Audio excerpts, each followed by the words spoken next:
I'm recording the lesson. Nobody's there. Oh, my Microsoft Teams is trying to start itself up, silly machine. Oh, I have no idea what's happening. Right, okay, so thank you for coming. Sorry, I'm very distracted. Laptops and me, it's like Monday's lesson kept collapsing on online. It was awful. So I'm trying to be all like, ha ha ha. I was going, ah, to the people online. So I've got 4 people and it just kept like cutting out, and I felt very sorry for them. So this lesson today, someone is doing hello. So what we're doing, we are looking at come back to these things called the Kleshas. So Kleshas are obstacles to happiness, and so the first one, there's 5 in all. I've written them all down in here. Yes, I have. So you've got the first one is called avidya or ignorance, raga or raja maybe or attachment, asmita is ego, dvega is aversion and hatred, and then abhinived, I can't even get the word. It doesn't really matter. Fear of death. So I might do that one for Christmas. Death by turkey. So anyway, or death of turkey. So anyway, back to the Kleshas. So basically, the obstacles to happiness. So if you kind of think of like, if you think of them as a whole, so like attachment to certain things, like attachment to certain goals, and if you don't make it, then you might feel really crap about stuff. Like ego is an interesting one. I was thinking I watched the SAS thing the other week, and it was the guy with curly hair who rowed a lot. He was in the GB rowing team. I've forgotten his name. Matthew. No, the other one with the curly hair. Yes. And no, not even him. He ended up running across a channel with James. Cracknell, that's the guy. And they were like trying to say, "Oh, didn't you used to row, or like weren't you a rower?" And what he said actually was really interesting. He goes, "I am not a rower, it's something I used to do." And I thought he's not identifying with that, and I thought that was really interesting. So ego is something that is an interesting one when we come to that we put these labels on ourselves, and are we those things? And hey, everyone's joining, woohoo, I'm getting popular. And then it's like aversion and hatred, I guess, like that. If you avoid things, it can make you happy, make you fearful of doing things. If people are fearful of travelling and so on and so forth. And then fear of death, I'm sure that's massive. People do fear death, and I'm talking about that one a little bit because ignorance, the one that we're looking at today. So ignorance of other ways of being is this thing that stops us from being happy. So I'm saying fear of death, and I'm not going to put these on YouTube. I'm going to put them on YouTube privately, but I'm not going to put these out for public viewing. But my son's going through something like this right now. He's at an age where he is terrified of everything. Like in the daytime, absolutely fine. Nighttime, it all comes out. Every night, goes upstairs, comes back down. I think I'm going to die. And you're like, really? And basically, he says he doesn't want to die because he's enjoying life so much. And I thought, oh.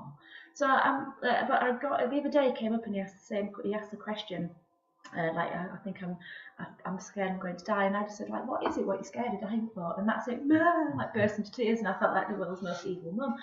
But if you think about that, death's horrible for people around you, not for you. You're dead, doesn't matter. And so I don't know. So what I'm trying to do with him is change his way of thinking. So like he gets in bed every night, and then it's like he's got this like routine. Pajamas on, brush teeth, I'm going to die. And so I'm trying to get him to change his mindset. So like get in bed and maybe think of something like, I get in bed and I think, oh, that holiday we just did was so nice. And then I think of that, and then I'm just off in a little dream world, and then I have the most stupid dreams. So I'm just trying to get him to get to bed and change his mindset, so he's not unhappy anymore, and it's just different ways of being. So yeah, just trying to change your mindset. So being ignorant of other ways of doing stuff. And so to shoehorn this into the lesson, we're gonna.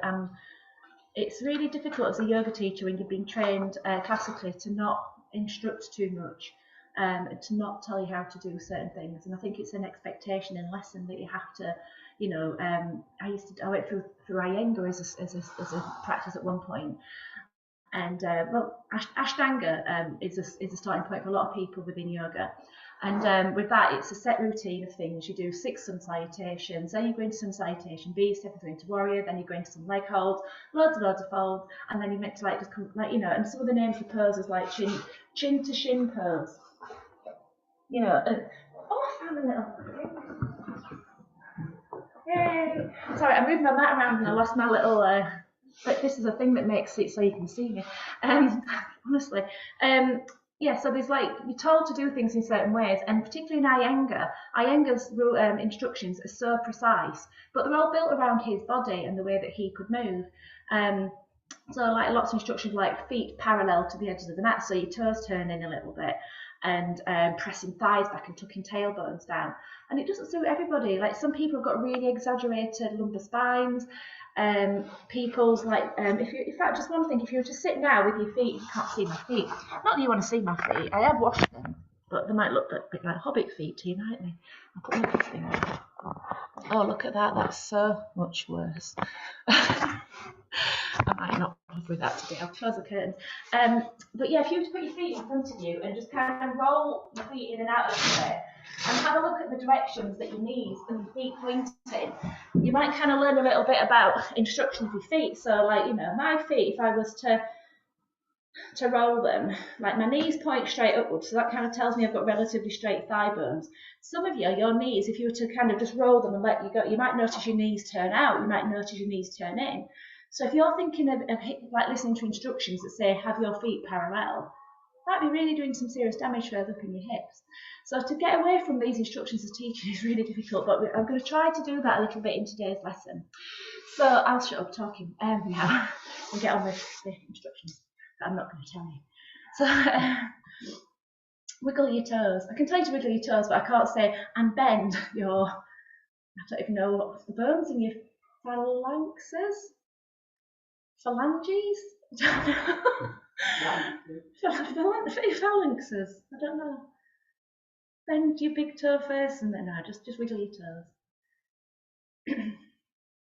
And then pointing your toes and then pushing your heels away.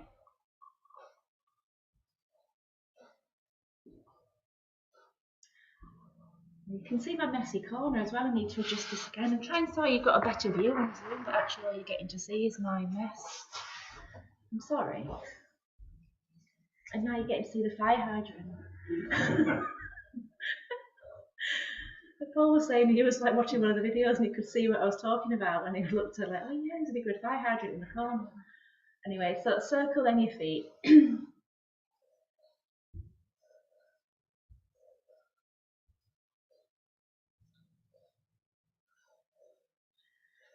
And then once you've circled your feet, is it possible for you to spell your name with your feet? I mean, you could do the entire alphabet, but you could be there for ages. So if you've got a small name, do it a few times. So do it maybe with one foot, and then do it with the other one. And what I tend to find is one of your feet doesn't want to do it so easily. You might do two this time at the same time.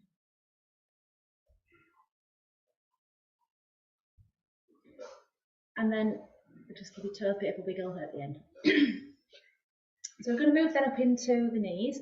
So if you could stand one foot up and then place your hand behind the knee. And then start to, you could straighten the leg if you wanted to and bring the leg in. Or you might be happy to extend the leg away.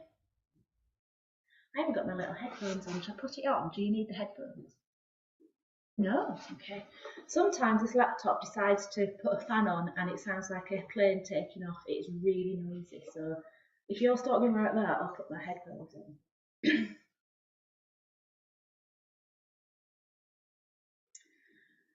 Anyway, okay, then from there, take that leg out and then we'll move on to the other one.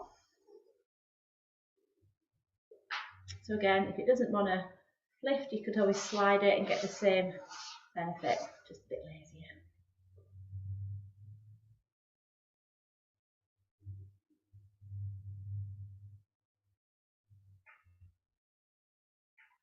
Ooh, it is.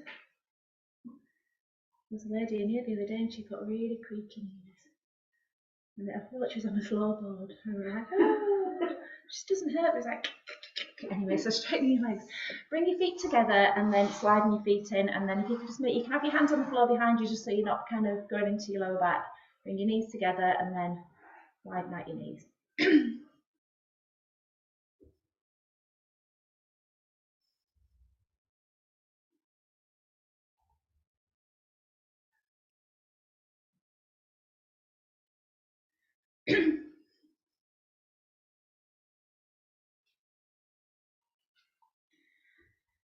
Okay, so working into the hips a little bit more. I'd just like you to bring your feet over to your right, so you're resting on your left hip, and then bring your feet up in front of you and then across to the left, so you're on your opposite hip. So you're gonna bring your weight into your hands, bring your feet up in front and then across, and then up and the other way. So it's like you can imagine you're not comfortable, although this might not make you comfortable.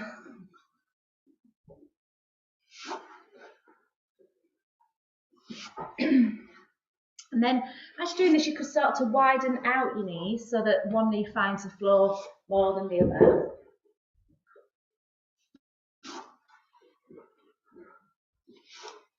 And then we can settle with our feet to the right. So you've got your left shin out in front of you and your right knee a little bit behind. So just have a little bit of an adjust. And then we're just going to place our hands around to the left. So you're going to place your left fingertips on the floor just behind you, just to prop yourself up. Right hand across onto your left knee and kind of just moving into a twist. So hopefully you'll feel your right hip has come away from the floor. If it hasn't, I encourage you to lift it up. And then squeeze that left shoulder blade back towards the spine. So it's going to guide your chest round a little bit more into your twist. Taking your gaze over the left shoulder. And just kind of notice for a moment how this feels in the movement. We're just going to see if we can weight this up a little bit next. So just relaxing off a little bit, placing both hands in front of your left knee in front of you, so either side of the knee. And then if you were to bring your pubic bone, your tailbone down to the floor, so try to sit down on your sit bones.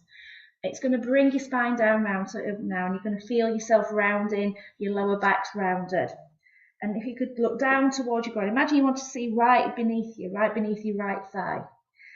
And then we're going to lift those sit bones up again, so lift your tailbone. It's tilting your pelvis forwards, and then from there you're going to stack your spine, let your heart come forwards, and then lift your chin, look up to the ceiling. Imagine you want to look right up, oh God, what the hell happened to these lights in this room? And then look down towards the wall in front of you, down towards the floor in front of you, and again draw your sit bone back. So you're going to just plant those sit bones, feel the lower back beginning to round, and then again lifting those sit bones up away from the floor, pelvis is tilting forwards, belly comes forwards, heart comes forwards, again lift the gaze up to the ceiling, and then you're looking down. So maybe you can think of leading with your head, and that head is pushing your tailbone back down to the floor, round your spine. I feel like when you sit back like you're going to pounce, and then lifting your sit bones, and feel your heart push you up through the body, looking up towards the ceiling. And just do that a few times. If you want to, you could even think of your hands. I kind of feel like your hands are quite involved in this. So the next time you're sitting on your sit bones, keep your fingertips still, but try to just kind of pull with your hands. So you begin to roll forwards into this lovely little heart lift, and then push forwards with your hands to sink yourself down with to your sit bones. So it's a little pull with your hands to roll you into the extension, and a little push with your hands to guide you back. Just do that a few times.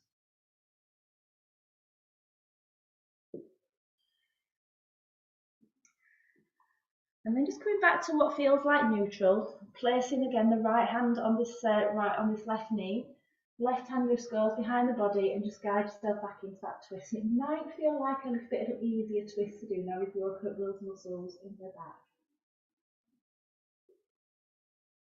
So let's go the other way, placing your hands behind, rocking your knees in the opposite direction. So this time you've got your right knee in front of you, you've got your left knee tucked back, and then slide your right hand around to the space just behind, left hand to the right knee, and then squeeze the right shoulder back to take yourself into your twist. And just notice how that feels. Does it feel a little bit stiff? Does it feel quite good?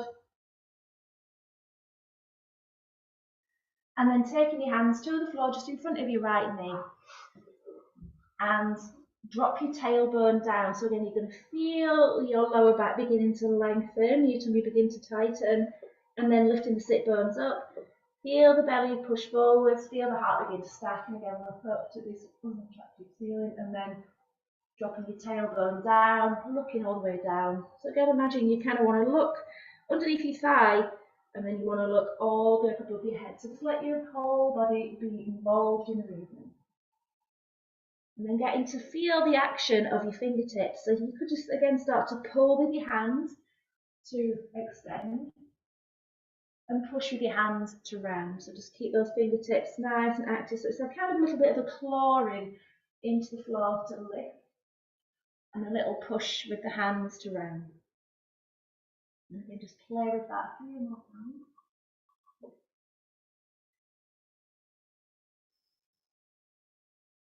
And then settling back to centre, placing that right hand around, left hand onto the knee, and again moving back into twist. I don't know about you, but I get to see a little bit more of the wall behind. So moving back to centre, we're going to move into a little sequence next. So let's go down to all fours. What am I even saying? It's not all fours, is it? It's called child. So sliding your hands out in front of you, dropping your forehead towards the floor. And then come up onto fingertips now. So if you come up onto fingertips, you're going to explore your shoulders a little bit more. So hands out extended on the fingertips.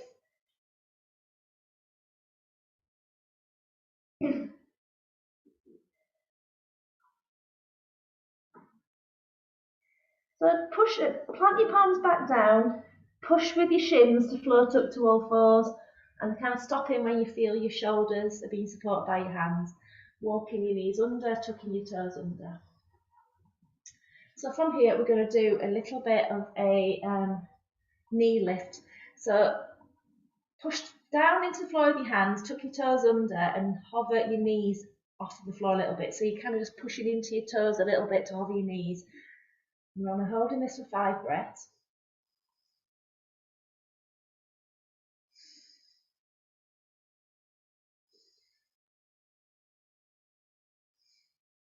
Drop the knees down, lift the tailbone and move into your cow pose. So your gaze comes forwards, and then again when you're ready, looking down towards your hands, pushing into your hands, lift your knees. So we're only doing this 3 times.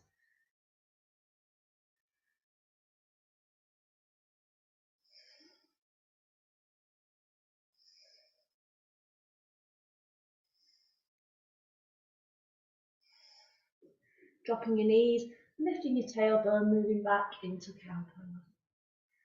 Final time to push into your hands, push into your toes, lift your knees.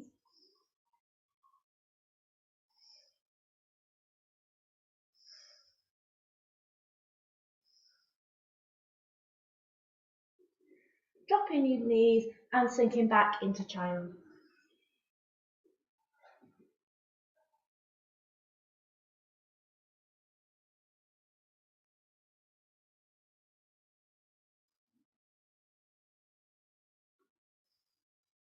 So let's push ourselves back over and onto all fours. And from here, we're going to just do something I've really enjoyed doing this week. And so what we're going to do is just tap the right toes out, lift the right knee, and then spin that right heel in so your foot is on the floor, that's it. And just try to keep that foot in this relative position. And then all we're going to do is just lightly push forwards with the hands to guide the bottom down towards the heels. I won't go all the way first, and then use your hands to pull yourself back up. So you're just pushing forward with your hands to guide your bottom back towards this heel behind, and then use your hands to pull yourself back up. And you're just exploring your range of movement. Where is it going to be a good place to stop? For me, a good place to stop is all the way back. So I can bring the bottom down to that heel. It feels really nice. And then to come out of that movement and pulling with those hands to come back up to all fours. So it's just a little bit of a kind of sensing into the hip joint. Does it feel good to explore that movement? Can you keep that right foot planted? Does it feel good to keep that right foot planted? It might be quite nice to come out of the pose completely just by lifting the heel and then dropping that knee back to the floor, and then doing it as a full movement. Lifting the knee up, guiding the heel to the floor and sinking your bottom back. And then lifting the heel up, bringing that knee back to the floor and having a little rest. So just kind of play with that. That might be a really nice way of exploring that movement. It might be a terrible way of exploring that movement. So you've just got a few little options to go back a little. Maybe even play with it just a little. You don't, go into it a little, maybe go into it a little, quite a lot. Just kind of playing a little bit with your right hip and your left heel, isn't it really? And the left sole of your foot. And obviously we've all got different length arms, so it could be a good idea for some of us to walk those arms in.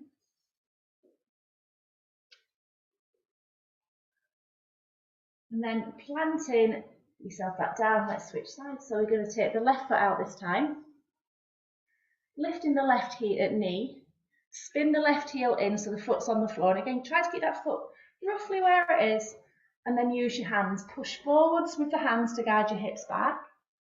Pull towards you with the hands to bring yourself back up. And just do it a few times. For some reason, I'm thinking about making bread, although I tend to get a big sticky mess when I make bread. But you know, that sense of kind of kneading the floor with your hands. And then again, it could be that just by pushing both of those hands, your bottom goes all the way back to the heels. It could be there's lots of signals in your body telling you to stop. So again, listen to the signals of your body. It could be that the instruction of having that foot turned out is a bad idea. You might be repositioning that foot automatically with your own mind. So if it feels like a really silly idea to have that foot turned out in that way, change the position a little bit. Maybe bring it forwards, maybe walk it back. And then you can come all the way back, bringing that knee back to the floor. And then again, lifting that heel up, sinking the bottom back, lifting the heel up to bring the knee back to the floor. So again, just play with that as an option as well, going all the way into the full movement and back again.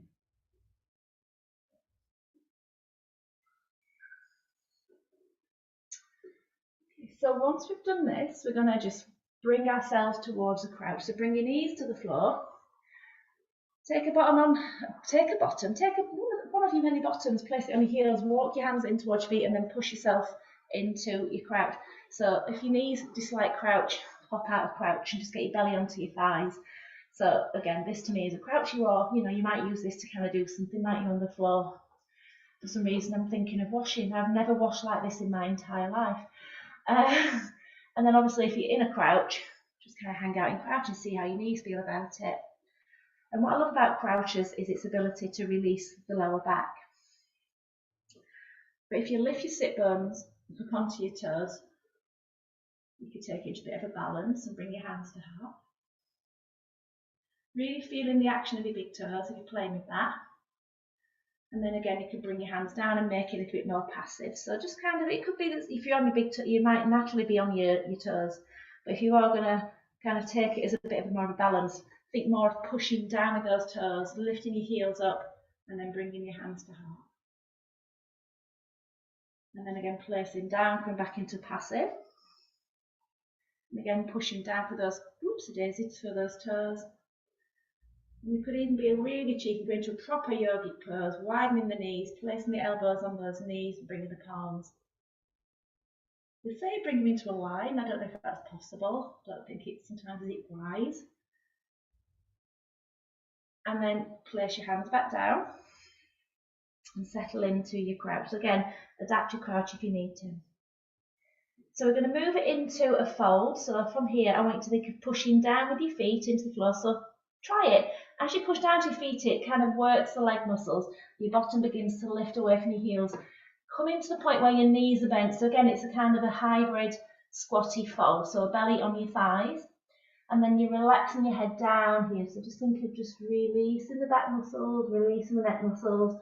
You can even fold your arms here at this point. So just fold your arms and have your hands hanging underneath you. So belly on your thighs. Just relax in the back of the neck. So just make sure that back of that neck feels nice and soft. You're not using any tension here. And then start to just explore what it would be like to straighten those legs a little bit more. And you'll notice a lot of us will have a few little things happening. Belly tends to come away from the thighs as the spine starts to kind of be involved in the fold. And as you bend those knees, you might notice then that the spine relaxes a little bit, so the spine does less. And as you straighten those legs, often in order for us to fold still, the spine starts to kind of be a little bit more active. And then again, bending those knees, the legs are taking over a little bit and the spine relaxes. So just straightening both legs at the same time. Feel what's going on in the back as you straighten and bend the knees. Ooh, okay. And then from here, we're going to walk our hands forwards towards the front of the mat, coming into our downward facing dog. So just repositioning your feet so your feet are roughly hip distance apart. I find that feels really nice. Staying on the balls of the feet and then pushing forwards with your hands to come into your dog. So maybe explore widening your hands, that's lovely. And you're just trying to use your hands as much as you can to push your hips up and back. Beautiful. Again, relaxing the neck, so just looking back towards your feet. There you go. So that neck doesn't really need to be involved in that movement, so let go of it. And then from here, we're going to come down to all fours. So lift your heels up, bend your knees, and come down slowly, slowly, slowly, slowly, slowly. So you're just coming back into that little eagle pose I did earlier on, and then drop the knees, lift the tailbone, and then sink back down towards your heels. And then from here, we're going to move into one of my favourite little flows. So we're going to push with our hands to lift the knees up, moving into dog. Just take a big deep breath into dog. Then walking your hands backwards towards fold. So you're going to let your heels roll into the floor, walk your hands in towards your feet, and then again take a bow into fold. So again, you can have those knees bent, you can have the legs straight. So again, go with what feels right and true and nice for your back. And then from here, bending your knees so you come down towards your crouch. So again, you can stop wherever you like in that crouch, doesn't have to be a full-on crouch. And then pushing down through those feet to move back into fold. Looking towards the front of the mat, walk your hands forwards, come back towards your dog. So you're just going to again push those hands forwards and then lift the heels, bend the knees and come back down. So take your time. So don't know if you've ever been on a fun, like on a ride at Alton Towers and then those brakes kick in to slow you down softly. Think of those hands and those knees acting as brakes to stop you to come to the floor. Lift your tailbone at the end and then drop your bottom down and then push with your hands to rise back up into dog. Walking your hands back in towards your feet. And again, hang out in fold. Notice how your fold feels. I'm going to just change that fold slightly. So you can place your hands on your shins if it feels better to do this.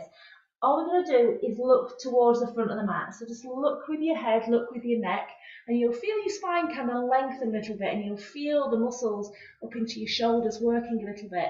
And then all we're going to do from here is just slowly relax.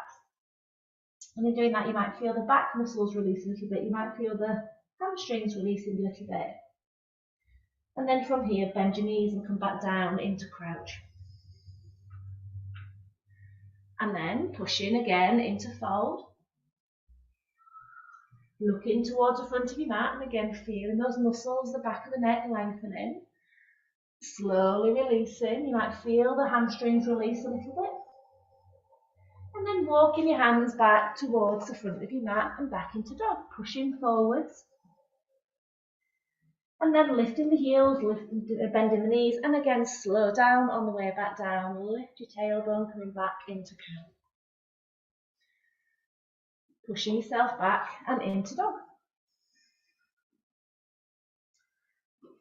Inhaling yourself back until you are exhaling in fold.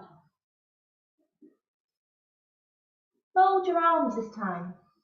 So again, you've got those elbows dangling towards the floor. Maybe even notice the distance between your elbows and your feet. And then look towards the front of your mat and feel your spine lengthening and tightening.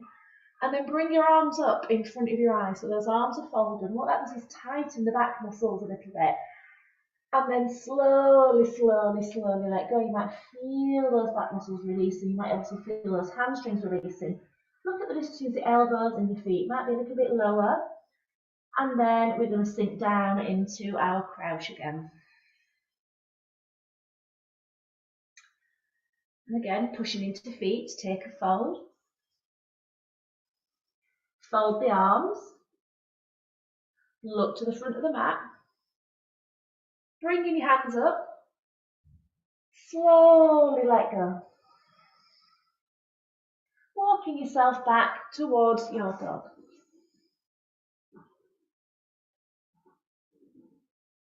Let's walk ourselves back, down and into child. So pushing forward with your hands, sink your bottom down towards your heels, let everything go.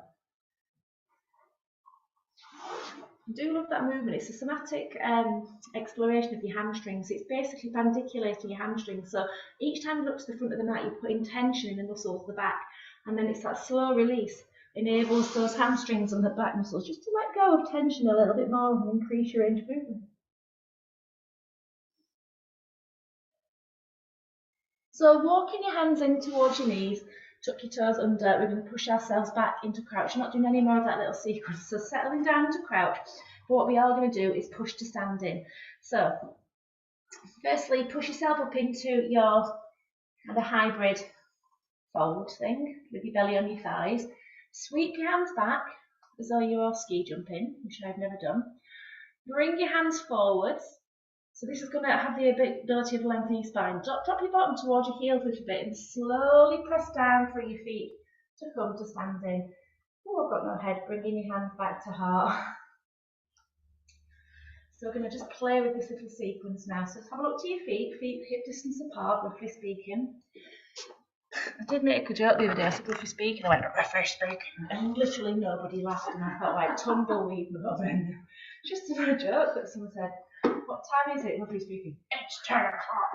Anyway, so feet under your hips and bringing your hands up towards the ceiling. Imagine you're holding a bucket of water over your head. You don't want to drop it, but you've got to bend your knees. Like imagine you've got to go under like a bridge or something. So bend your knees.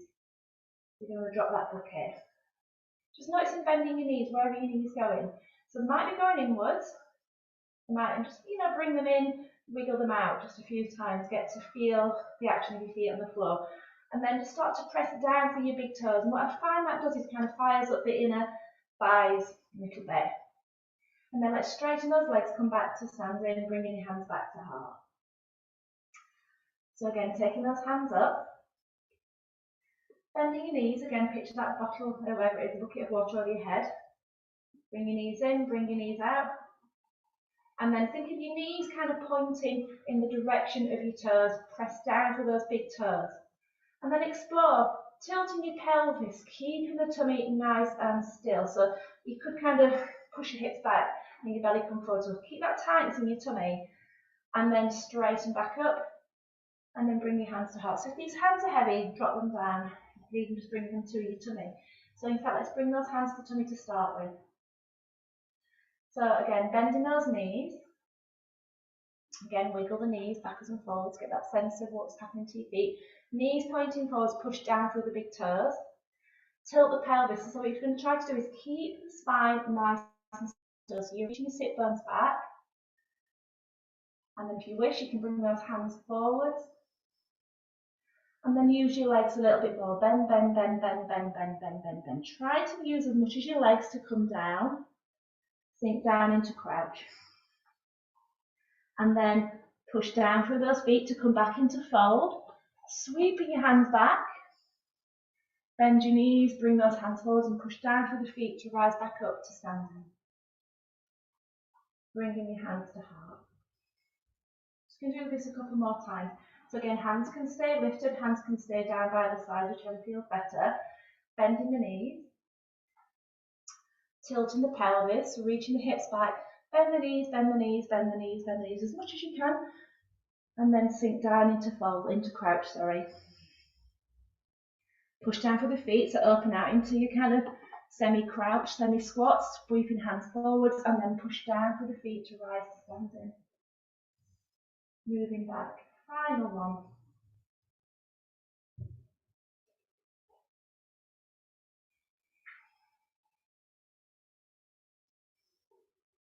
So the biggest thing here is the support, noticing when your legs kind of want to give up. And also whether or not one leg works more than the other. So I'll give you a little hint. My right leg does more work than my left leg. Bringing your hands back to heart.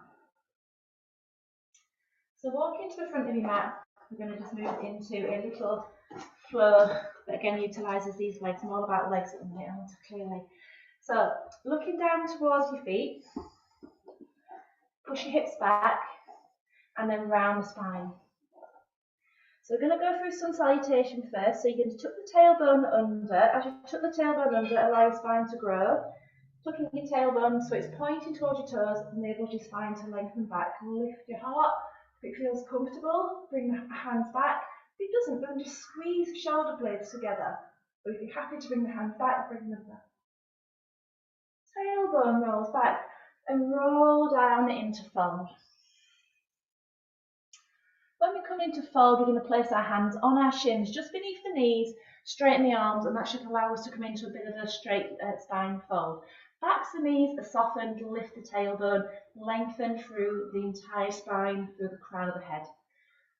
Bend the knees some more so your hands come to the floor, and then walk, jump or step back into plank. So you can have to jump. And then we're going to come down through a cobra. So drop your knees first, relax your hips, point the toes, and then bend the elbows until you are down on the floor. So now you're on the floor, think of your nose sliding forwards as much as it can. It lifts up and it rises up into cobra. So try not to use your hands. So think of the back muscles. You can always bring those hands back and then place the hands down, pushing up, coming back to cat-cow, back into downward facing dog, coming back into child, whatever floats your boat at this point. Looking towards your feet, keep those hands active if you are in dog, and just keep those knees a little bit bent at the back, so try not to lock your knees out.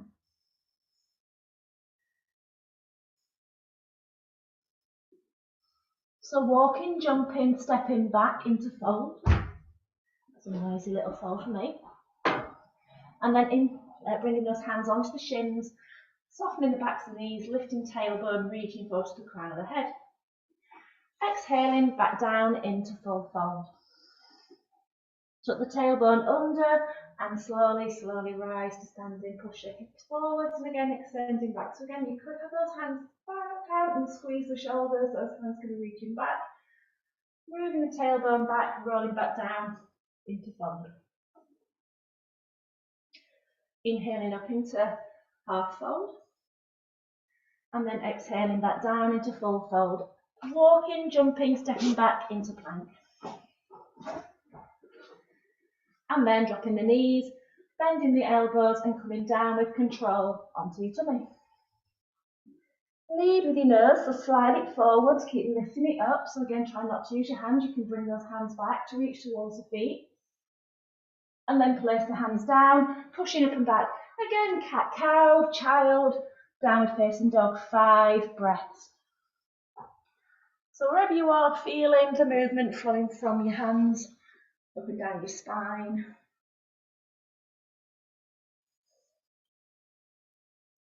Exploring doing dog with your feet a little bit further apart. So if you tend to have your feet together, go with that. It's going to just explore different muscles.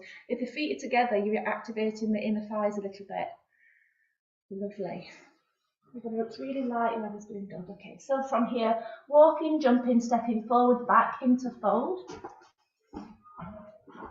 And taking a bow back over the legs. Inhaling. I think I've just added on an extra fold, it doesn't matter. Tuck your tailbone under and slowly round up to standing. Push your hips forward again, extending back. Tailbone moves back over heels, coming back into the last way. Sorry, I'm going a bit quick for you. So let's add in a little bit more of this, shall we? So we'll come through chair this time. So again, looking at your feet hip distance apart, and then we can roll up to standing actually. So that back bend, let's roll into the back bend. And then your tailbone, I want you to think about it, pointing towards your toes. Point your tailbone over your heels. So your pelvis begins to stack and your legs begin to stack. And then just think of resting through the bones. Just for a moment, just soften back to the knees. Feel your legs are working, pelvis stacked over the thighs. And then bringing your hands to heart. So from here, we're just going to keep the spine nice and still, bending the knees. So again, think of the fronts of the knees going forwards over the toes. Push down for those big toes. Tilt the pelvis, reaching the hips back, so coming back into our chair pose. Bringing the hands forward. And then soften down into fold. Inhaling into half fold, so again, hands to shins, back to the knees slightly soft, lift the sit bones. And then exhaling, coming back. We're going to avoid plank this time, so walking yourself back into dog. And then we're going to look at our hands. We're going to take our right foot forwards. So let's play with this a little bit. So Coming up onto fingertips of your right hand will help many of us. So your weight is through that left arm a little bit more. Go up onto the tiptoes of your right foot and just see if you can bring that right leg up into your belly first. And then see if you can fling the foot forwards by your right hand. So inside edge of that right hand. And then we're going to push ourselves back into our dog. So it's a big push with your right foot. Push. Step that weight back. Plant the right hand back down, and this time we're going to take that foot outside the hand. So shift your weight over to the left a little bit. That right foot becomes a little bit lighter. Bring it into your belly, and then fling it outside your right hand. And then push. And then so there's two ways of being in getting this foot forward. So that's two of them. So again, give it a good push and step back, and then you're going to choose the way you're going to come forwards next time. So find that way to bring that right foot forwards, and then we're going to stay there. Lovely. So if you've got the leg wide, wiggle it in. So again, but making all those adjustments. We can't all do the same thing. So again, you're just trying to make a little adaptation. So we're going to push ourselves and standing. So first, just make sure your left heel's lifted. You've got your belly on your right thigh, the right knee is bent. You're going to push down, and straighten up, and nearly fall over in the process to come standing. Pelvis is upright, back heel's lifted, spine is stacked, hands at heart. Bending your right knee as you push away with your left heel. So keep your left heel as straight as you can. Have a little look to your right foot, right knee, foot forward. So again, really good hip stabilisation movement. Raising the hands up, elbows wide. And then bring the hands down and then fold that down. Place your hands back down to the floor. And again, that big push with your feet to send yourself back. We'll add in a little plank now. So floating your shoulders forwards over your wrists. Drop your knees, relax your hips and come down onto your tummy. Rising up into cobra, pushing up and back. And into dog or cat-cow or child. And then we're going to play with bringing that left foot forward. So actually, you can do this on your knees actually if you really wanted to. So fingertips and step the knee through, step it back, or from dog. So again, that left hand is light, step the foot through. And again, it's a big push to step your foot back. Planting the sole. So you're just shifting that weight to your right side, bring that left thigh in, and then fling the foot forwards to the outside edge. And then it's a big push to come back. And then choosing your poison. So again, you could do this from all fours, you could do it from dog. Step your left foot through.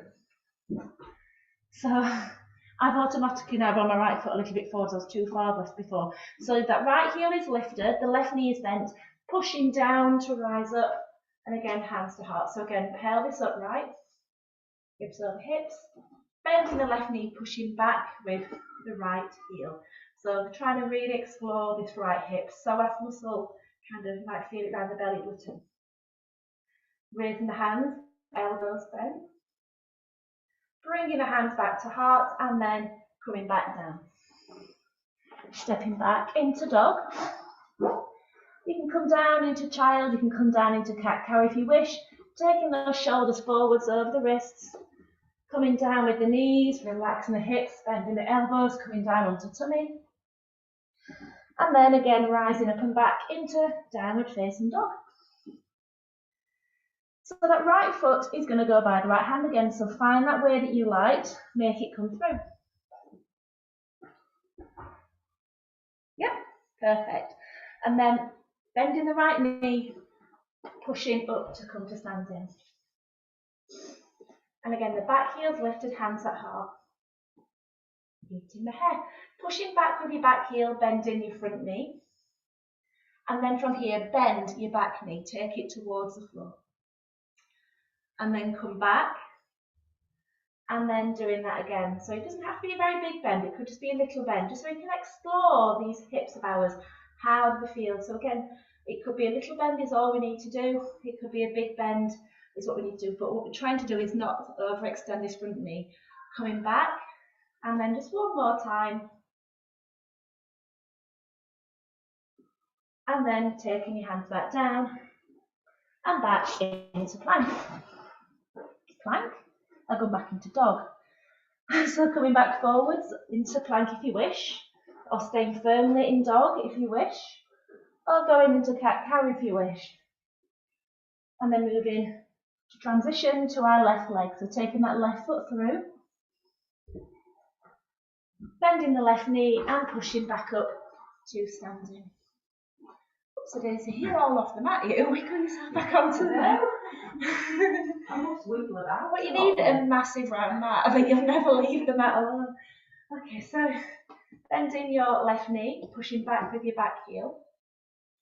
And then explore. Again, it doesn't have to be a massive bend. All I'm trying to do is keep this knee over the ankle as I bend the knee a little bit. So again, it could be a little bend. It could be a really big bend. And what I love about this, I do actually love it, is feeling the front foot and its push through the earth to bring you back to standing. It's quite a big strengthening thing for your foot, the whole structure of that leg. Okay, so then from here, taking your hands back down. And again, if you're fed up of dogs and you're fed up of cat, and all this kind of stuff, don't do them. You can always go into something completely different. Lay on your belly for a while. Coming down with control onto your tummy. Leading with your nose. Pushing up and back into downward facing dog. Right foot goes by the right hand. And then push yourself back to standing. Do you know what? I'm going to change tack a little bit. I've been doing lots of forward and active movements this week. So let's just kind of go for what we've just been doing. So we're going to bend the front knee, push back with the back heel. Bend the back knee. And then we're going to just take ourselves into a balance first. So pushing with your front foot to bring your back knee through and hold the back knee. It's now your front knee, isn't it? Taking your right hand up to the ceiling, holding.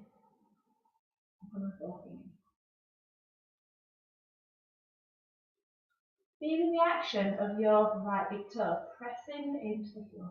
Doesn't matter where the knee is, it could be that knee suits being a little bit low, but as long as you're balancing and feeling the connection through the foot into the right hip is all I'm really asking for.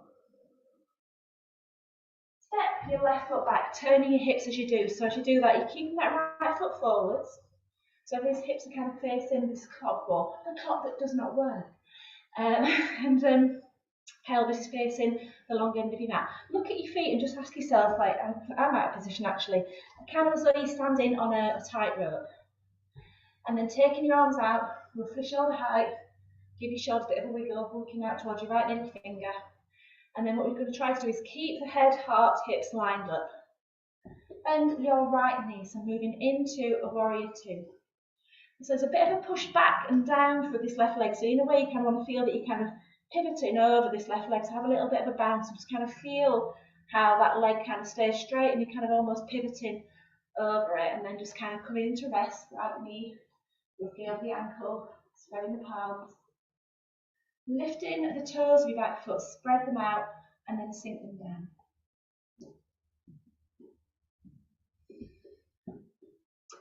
Placing your right hand on your right thigh and just relax your left arm. Bend your right elbow and leaning over the right leg. So just keeping your chest turned out. So if you just kind of bring your hand onto your heart, your left hand, and you might then kind of feel that your chest is kind of turned in the direction of your rib cage, of your hips, that's the words I'm looking for. And then just lay your left arm down on your side. Turn the palm outwards so it's facing the ceiling. And then, for some reason I think of custard pies, imagine you want to fling one overhead. Raise the hand very slowly, reach the hand forwards. Lovely, so again, opening out this left side of your body. Keep the action in that right knee, keep pushing through the floor with that right leg. Some of us might be strong enough to reach the right hand out as well.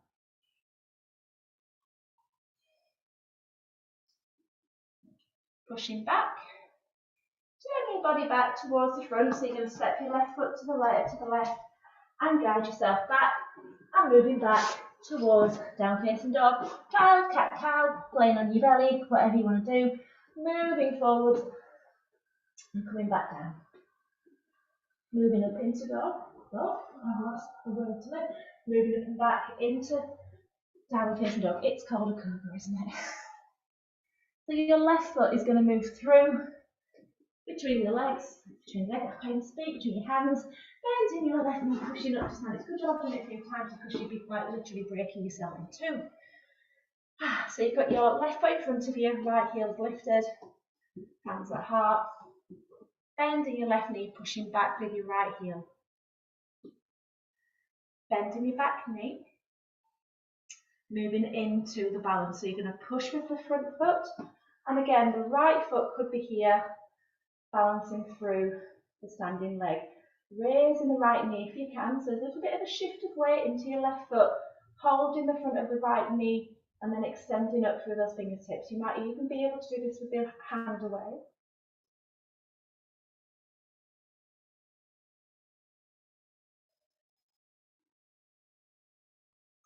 And then step the foot out. So again, turning your body now so you're facing the alcoves. You might have a window, whatever, opposite way. Left foot's pointing forward, right foot's pointing out sideways. Again, have a little look down towards your feet as though you are standing on a tightrope. And again, have a sense of your hips, belly, heart, everything lining up. Looking towards your left middle finger.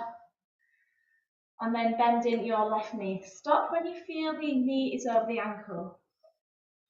And then have again just this right leg behind us again, that little push, and just sense that you're kind of pivoting over the hip joint. You can feel that hip, the joint kind of moving around in the hip.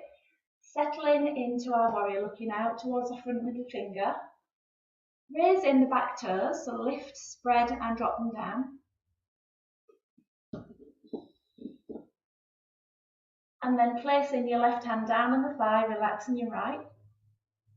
Place that right hand on your heart and then bend that left elbow. So again, heart stays in line, not in line, but in that same plane as your pelvis. Taking the right hand down, palm turned up, and again, a very slow fling of a cusp pie. Arc it up, and then reaching those hands over towards space in front of you. So again, staying here. Again, just thinking of this front knee. Does it feel supportive? So you can keep the hand on the knee if it doesn't feel supportive. If it does, extend the left hand as well forwards.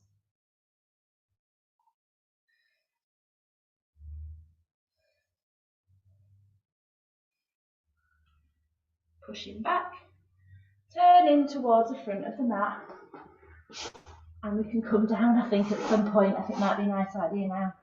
So let's come back down and into child. So settle down, have a good rest.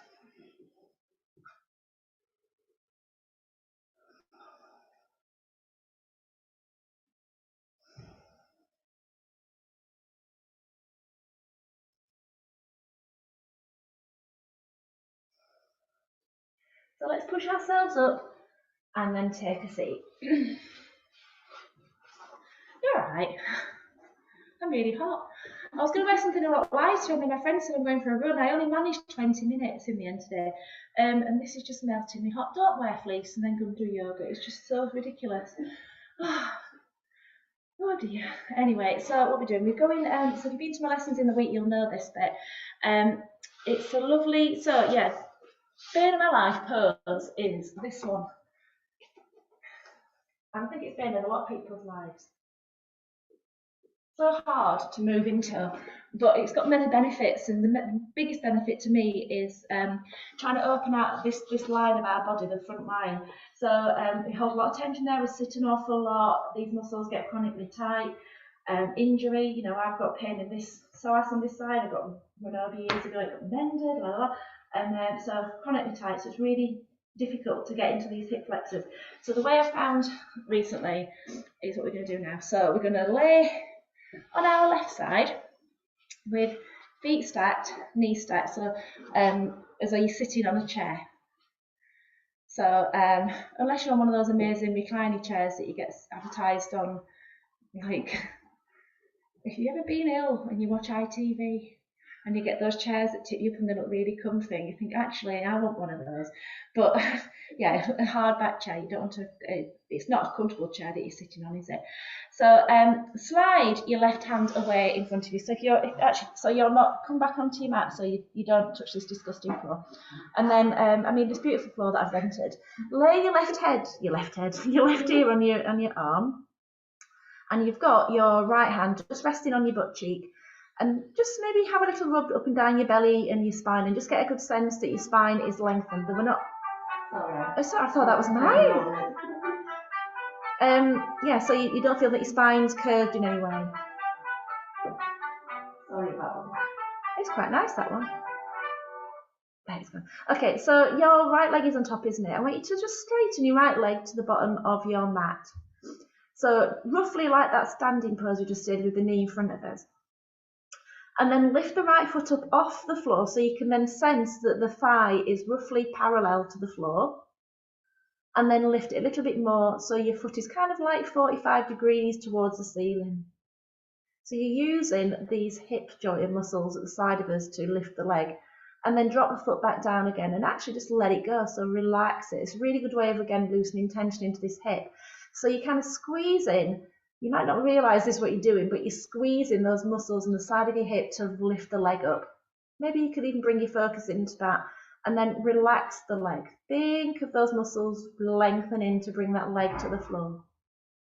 And then again, squeeze those muscles. Again, you might not realise you're doing it to lift the leg, and then circle the leg, bring it up to the ceiling, and you might go forward with that with the circle, you might be going backwards. But draw a circle with the leg. So think of that movement from the hip joint. Really visualise that hip joint and the thigh bone in that hip joint, drawing a big, lovely circle. And you're trying to keep your pelvis side on.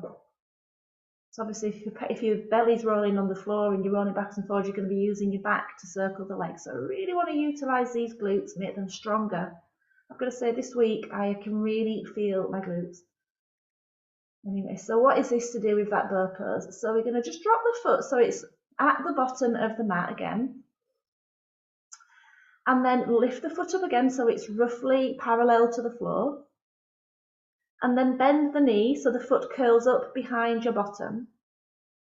And then see if you can hold the foot in any way, shape or form. So you could be holding the trousers. You could be holding some dead skin on your ankle, maybe a little toe or a big toe or something. Hold onto the foot. And again, just check the positioning of the foot. So is that knee pointing upwards 45 degrees, or is it roughly pointing directly towards the end of your mat? So again, that inner thigh parallel. And then this might be enough. You might be thinking, wow, I found a little sweet spot here, but you might want to pull that foot up a little higher as you push a little bit forwards with your pubic bone, just so you can, basically, if you pull your foot all the way back, you might roll a little bit backwards. So I want to keep you on that side and just feel where this movement goes. So you're going to feel it in your thigh bone, maybe in the knee, in the hip joint, into the tummy. So really keep the activity here in the front of that thigh. Keep the hands pulling up behind, keep that pubic bone pressing forwards. And then take your focus into your breath. Really let your belly swell.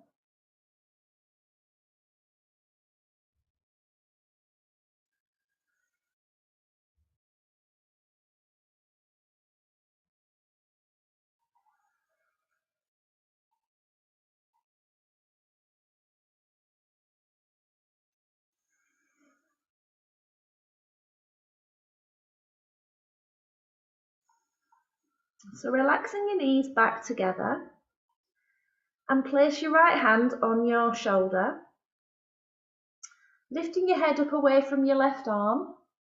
Bring your left arm out in front of you and then lay your head down. So we're going to go into a twist from here. So just have a little shuffle with that left shoulder so you don't crush it.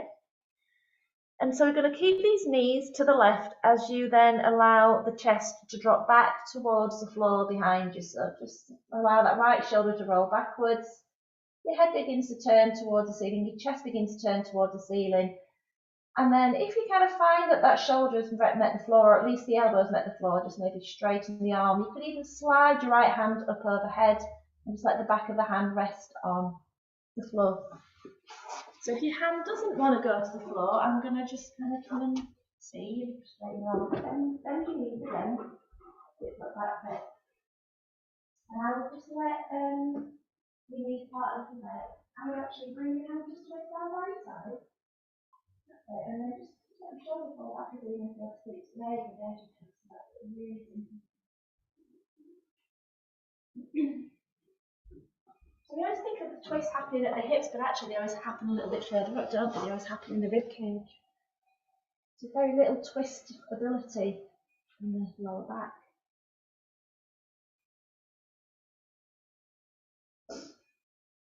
So again, we don't have to try this. So if if this twist is doing enough already, don't go any further, but you might want to straighten your right leg out towards your left hand. And you could maybe rest your left hand on the shin, on the thigh. You might even be supporting that left with your left hand. You might be holding underneath it. But again, if you kind of think, blimey, this is taking a lot away from this twist, don't do it. Just bring your knees back together. So just kind of explore, straightening the leg, explore, not straightening the leg. And again, you've got choices. You don't have to do anything that kind of takes away the benefits of the twist that you're feeling. So if you're happy with that, and it could just even be that you let go of that leg and just kind of bend the knee again. In fact, let's do that again. We're going to just replace the knees, and then we'll adjust the other little thing. So your bottom leg, the left leg, the one that's underneath you, straighten it to the bottom of the mat. So your right knee is curled over to the left, but now your left leg is straight and to the bottom of the mat. And that might be enough. You might be thinking, wow, that's a lot better. But you could now bend your left foot up behind you, kind of like we did a second ago. And now your right hand, the one that's behind you, is going to reach down towards that left foot and hold the foot. So this is called cat's catching tail. And again, if that is enough, you stay where you are. But to finesse the pose a little bit further, you can then straighten that right leg towards your left hand. So you've got two legs holding hands in it and everything. It's just a big crazy mess. Okay, let me just come and see. If it's not working, it's complete confusion, come back to what feels better. So it's not comfortable. Yeah, don't do it then. So just bend your knees back into that first place. Then just let your shoulders roll back. That's it. So let your head roll back, let your rib cage roll back. So yeah, as I did before, just think of relaxing your shoulders back. How do you bend your knees and your knees back together just before that looks a lot happier for you? If you bring your knees up a little bit up towards the heart, is that going to be different? Even worse? That's right, that's the definition you then. That's why I mean instructions sometimes are unhelpful. Some work for some people, some work for and some don't work for others. Okay, so let's straighten our legs. So if you're letting go, let go of your hand, of your legs and stuff, if you're holding onto anything, and settle down onto your back and just for a moment, just feel the contours of your spine on the floor, your thighs, your knees.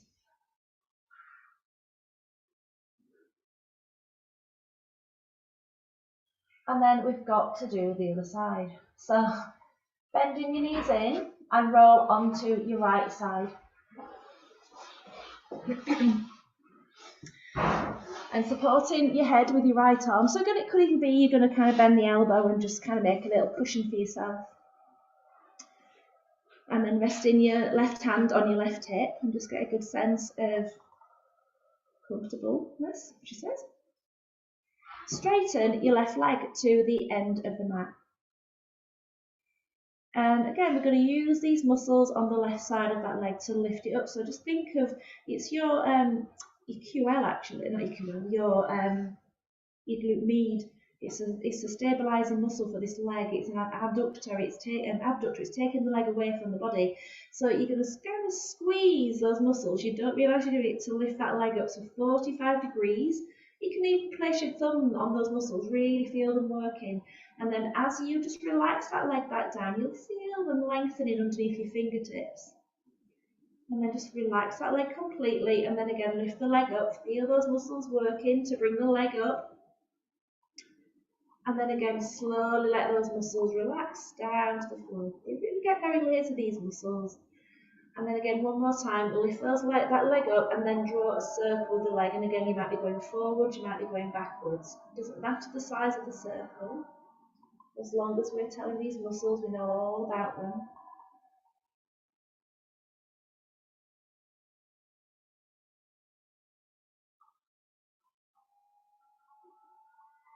And then dropping that foot again, so it's pointing roughly towards the bottom of the mat. And again, just release it, and then lift the leg up again, picturing those muscles, got muscles in the brain, that inside edge of the leg is kind of parallel to the end of the mat.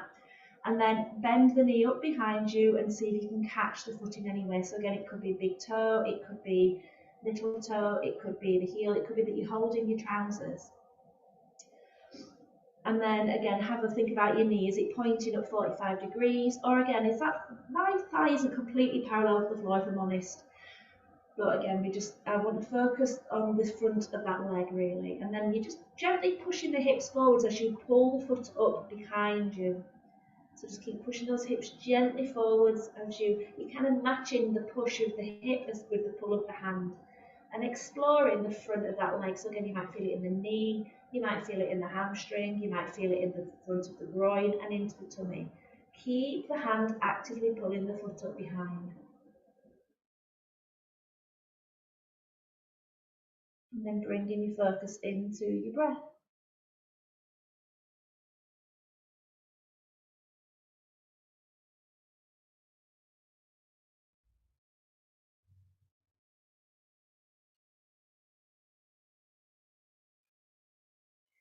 Relaxing your knees so they are together. And again, placing your left hand on your left shoulder. Lifting your head up from your bottom arm, lay the bottom arm out in front and rest the head on the floor. And then again, we have all those little options on the twist. So again, we have discovered that this twist is just really nice on its own. Letting the shoulders roll back towards the floor. And then relaxing the left arm down by your side or away. And just keeping those knees over to the right. And doing nothing else. You can ignore everything else in this lesson if you really hate where this is going. So again, where this is going for some of us is to straighten the left leg and then sweep the left leg out towards your right hand. And again, that might be a bad idea. You might just be re-bending that knee. So again, that left leg going towards the right hand. Again, you might be holding the shin, you might be not holding the shin. It might be a really bad idea. If your hand particularly floats off the floor, just let that hand come back down. That's it. So just keep the arm out of the way. The left hand's doing absolutely nothing. Relax your left arm on the floor. That's it. Just think of letting that shoulder come back. So again, we can just pause and bring those knees back together and just settle back into the twist and ignore everything else I'm saying. But then the other option is to straighten your right leg, the one underneath, and just see how that feels. Just so like that. But what it does do is intensify the twist on that left side. And that might be enough for you.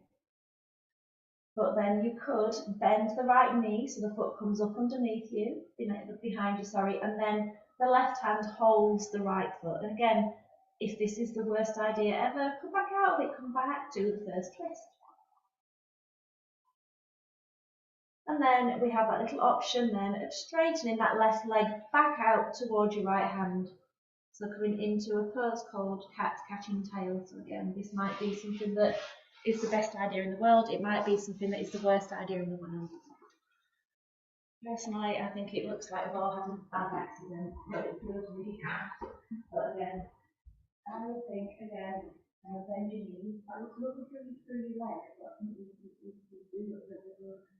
So if you could just relax your left arm down by your side. In a good way, obviously. There's all that's been really well done. That looks a lot softer. If you feel that to your shoulder. Does it feel weird anyway? Yeah. You look well happy, you guys. I hope you're happy.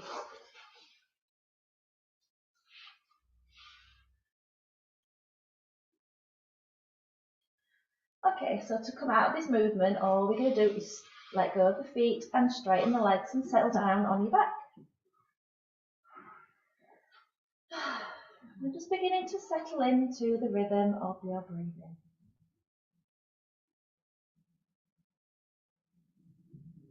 And just feeling the belly rising softly and falling softly.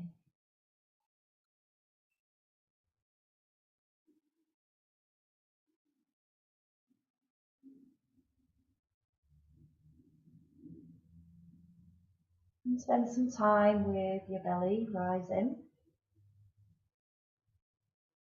spend some time with your belly sinking. So there's a little bit of movement in your chest, but not so much.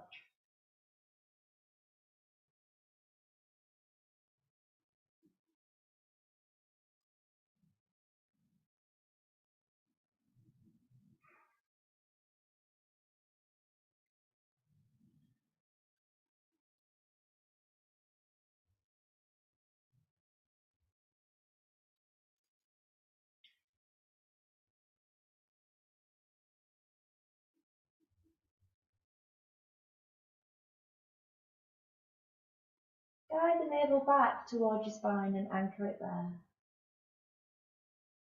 And just let the breath then move up into your chest.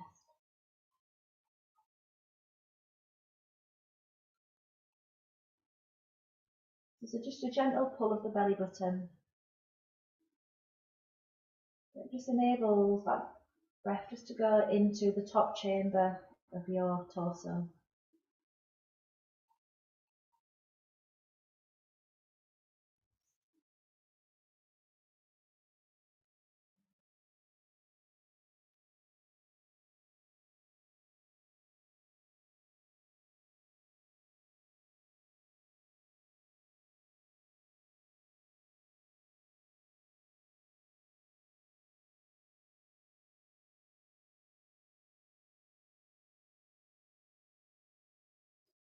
Relaxing your belly button.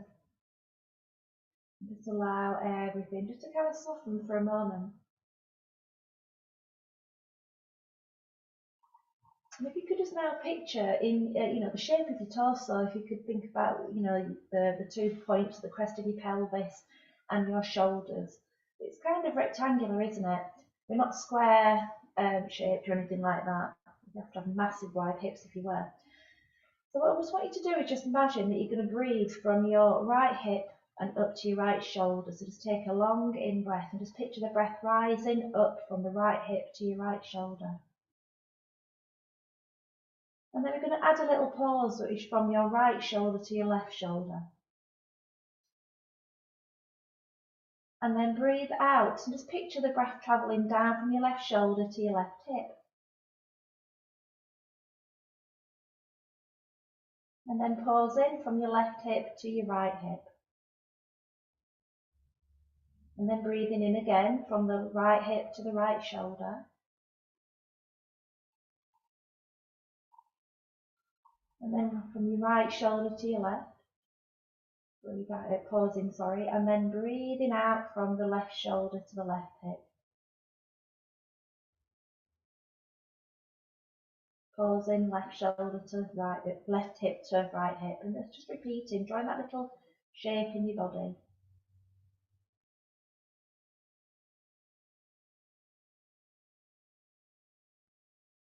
It doesn't matter the length of the pauses really, but just allow them to be there.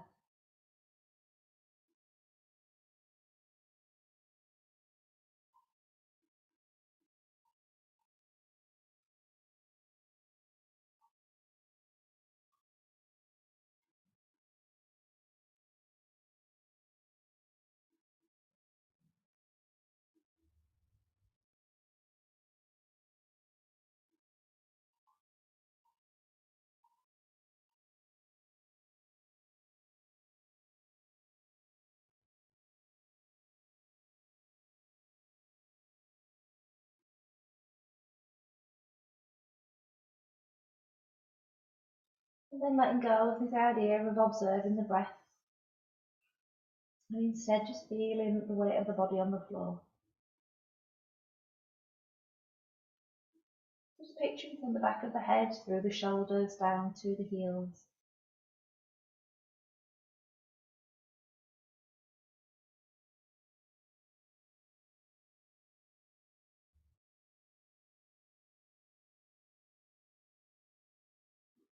And then let's stand our feet up so you can feel your footprints on the floor. And without moving your feet, pull your heels towards you so those feet don't move, and instead what it does is tips your tailbone forward. You'll feel your lower back begin to rise. And then without moving your feet, push forwards with your feet to flatten your back into the floor. And then without moving your feet, Pull your heels towards you to feel that lower back rise. And then without moving your feet, push your feet forwards to feel the lower back flatten. And just do it a few times, let the movement flow through the joints.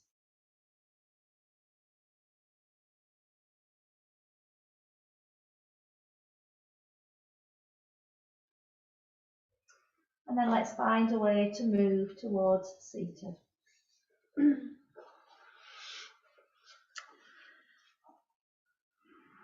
Right, I'm going to stop the recording there. I didn't run out of power to it, fantastic, but you did see me lose me.